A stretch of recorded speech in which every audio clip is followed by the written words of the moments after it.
So based off that first chapter, you're probably wondering, is this actually Star Trek because you've added Star Wars and Spider-Man to it? Yes, it is. At the core, this story is still Star Trek. I added the Star Wars and Spider-Man element just to give it more meat, and you'll see why later in the story. But at the core, this is still Star Trek. So, with that out of the way, let's continue to Chapter 2. Over the next several years, I slowly climbed the ranks. The biggest changes came during our second year. Lieutenant Yard died in the line of duty, and Mr. Worf and myself were made Chief of Security. I told Captain Picard that I had no problem being Chief of Security, however, I wanted to remain on the career path, and he said that was fine. We also got a new Chief Engineer, Lieutenant Commander Geordi LaForge, who manned the helm when I was not on the bridge. He was made Chief Engineer because he was a really good engineer. Everything was going well, until one day, 7 years later, I was in my quarters meditating, when all of a sudden I was knocked out with a Vulcan nerve pinch. When I came to, I was moving. I tried to stand up, but I fell back down because the deck was moving. I went to tap my comm badge, but I realized that I did not have it. I did not have to wait long to find out what was going on. I heard the voice of the first officer, Commander William T. Riker. "Bring up the prisoner!" I really had no idea what was going on or what I did. I heard drum rolls, then a door opened, and I stepped out into a very bright light. When I got my eyesight back, I saw a lot of blue. I realized I was on a ship on the water. I found out later that the ship I was on was the HMS Enterprise. When I was on the main deck, the drums stopped. Captain Picard looked at me and said, "Commander Dibble, I always knew this day would come. Are you prepared to face the charges?" I had no idea what he was talking about. I was about to say something, and Counselor Troy nudged me and told me to answer him. I looked Captain Picard right in the eye and said, "I am prepared." Captain Picard turned to Commander Riker and said, "Number 1. Commander Riker stepped forward, pulled out an old-style scroll and read from it. "We, the officers and crew of the USS Enterprise, being of sound mind and judgment, hereby make the following charges against Commander Jonathan Dibble. 1.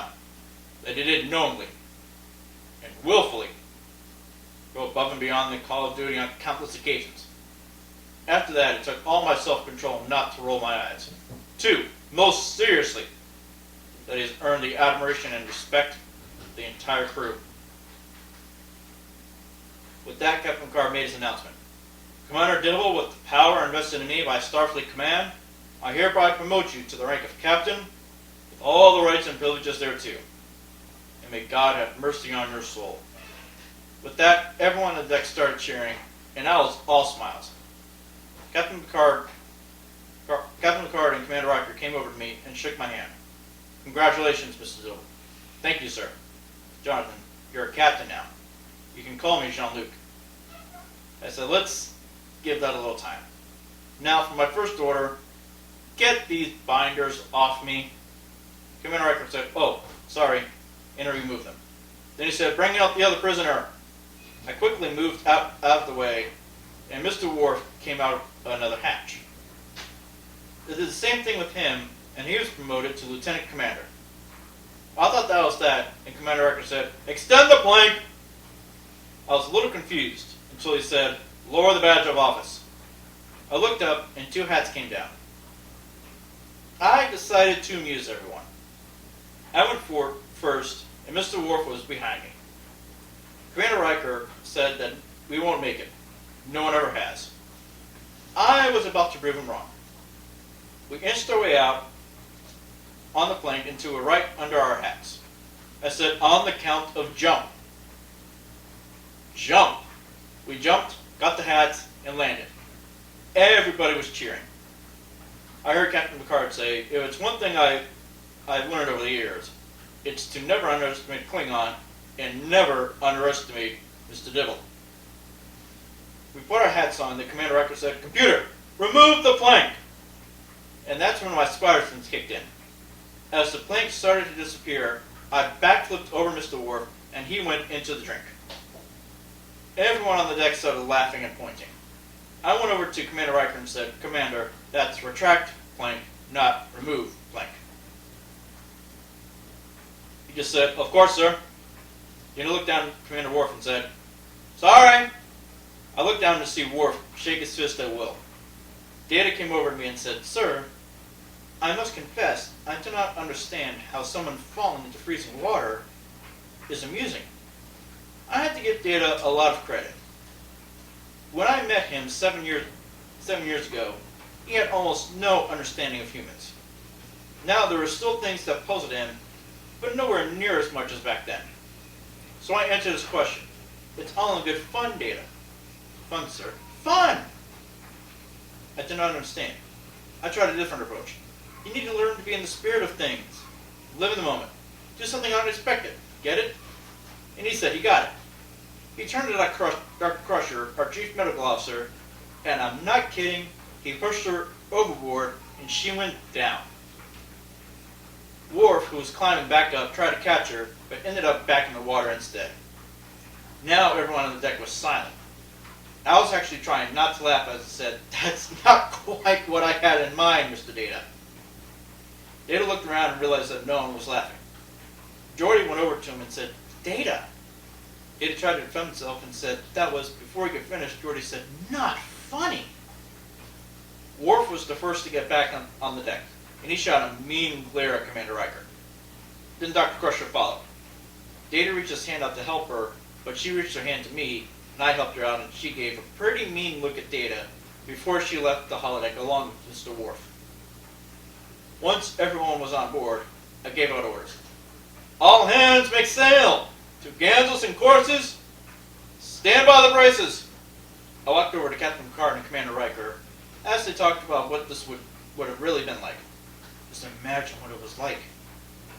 No engines, no computers. Just the wind and the sea, and the stars to guide you. I had to agree. And the more I thought about it, the more I realized that I would have been an explorer no matter what time period I was in. But of course, Commander Riker had his own opinion.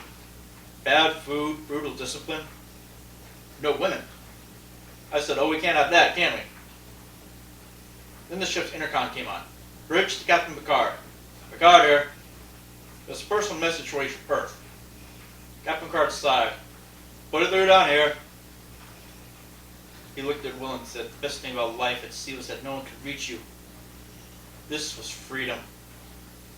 But that Captain Picard said, "Arch," and an arch appeared, which was used for making changes to the current program, or in this case, so Captain Picard could read his message. As he read it, I can see his face go from a smile to a frown to sad. I was not the only one who noticed. Councilor Troy also noticed and went to talk to him. Before she got to him, Captain Picard took his hat off and put it over his heart like he was honoring someone. Councilor Troy asked if he was okay. Captain Picard said he was, and then he left the holodeck. I decided to stay for a little while. I turned to Commander LaForge and told him to set royals and stunsels. He asked what a stunsel was. I pointed up. See the last yard arm? Just above that, then there was an urgent call from the bridge. "Bridge to holodeck 3. I responded, "Dibble here. We're receiving a distress call from the Amigos Observatory, sir. They say they're under attack." I was already moving toward the exit as I gave my first order as captain. "Red alert! All hands to battle stations, Captain Picard to the bridge!"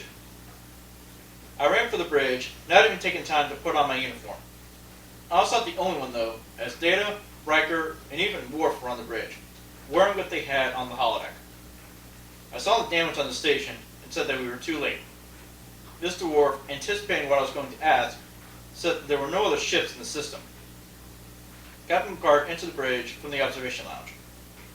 I turned to face him. "Captain, we're approaching Amagosa. It appears that the station took quite a beating." He asked if there were any survivors. Data looked at his console and said that the sensors were picking up 5 lifelines on the station. Commander Riker said the station complement was 19. Captain Picard said to stand down from Red Alert. He sighed and told me to begin an investigation. I was about to say something when he yelled, "Just do it!" I was a little startled by this, but I quickly recovered.